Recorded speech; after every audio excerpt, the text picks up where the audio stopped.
কখনো কখনো মনে প্রশ্ন জাগে, ভালোবাসা কি দাবি করতে পারি কারো জীবনেতে একটু জায়গা নিজের জন্যে কি চাইতে পারি? কারো কাছ থেকে তো কখনো বড় কোনো প্রতিশ্রুতি চাওয়া হয়নি,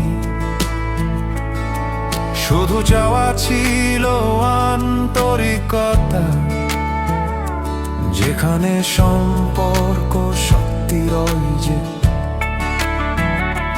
মানুষ কখনো সহজে বলে না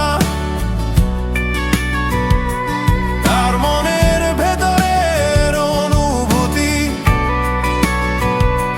তাই অনেক সময় বোঝা যায় না কারো কাছে কতটা গুরুত্ব রাখি।